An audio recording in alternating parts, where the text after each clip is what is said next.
आनंद सिंह श्रीनगर में वाक़ 4G spot के नाम से मौजूद 4 मंजिला कमर्शियल इमारत को सील कर दिया गया। इंतजामिया ने तजावुज़ात मुखालिफ मुहिम के तहत कल ये कार्रवाई अंजाम दी, जबकि इमारत की मिल्कियत का दावा करने वाले शख्स का कहना है कि SMC ने खुली नीलामी के दौरान उसे ज़मीन अलॉट की थी, जिस पर उसने 42.5 लाख रुपए जमा करा दिए थे। उनका कहना था कि उनके पास तमाम दुरुस्त दस्तावेजात, इमारत का इजाज़तनामा और दीगर तमाम दूसरे कागजात मौजूद हैं। उनका इल्ज़ाम था कि इंतजामिया ने किसी तरह की जांच किए बिना ही उनकी बिल्डिंग सील कर दी। गैर ज़रूरी कार्रवाई करके परेशान करने के इस मामले की SIT के जरिए तहक़ीक़ात करवाने की उन्होंने LG से मांग की।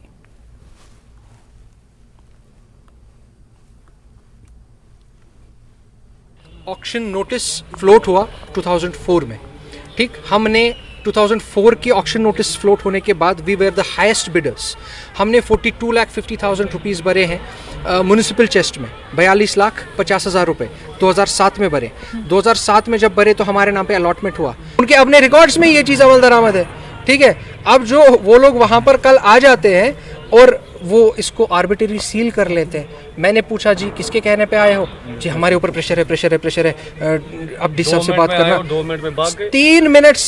3 से 7 मिनट के अंदर सीलिंग नोटिस चिपका के वो लोग चले गए। मैं आपकी चैनल के वसादत से एडमिनिस्ट्रेशन से ये गुजारिश कर रहा हूँ, इसमें एक प्रॉपर प्रूफ बिठाए किसके कहने पे ये लोग वहां पर आए। आप लोगों के फंडामेंटल राइट्स के साथ खेलेंगे तो constitution will take its own course, law will take its own course, ठीक है। आपको बख्शा नहीं जाएगा।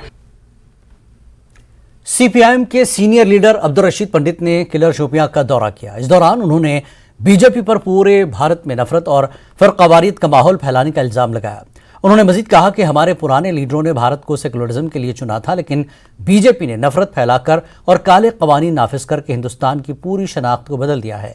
इसके अलावा उन्होंने कश्मीर में 80 की दहाई की मिसाल भी दी, जहां सभी मज़ाहिब के दरमियान मोहब्बत का रिश्ता आलमी सतह पर जाना जाता था। उन्होंने इस भाईचारे को बरकरार रखने पर जोर दिया।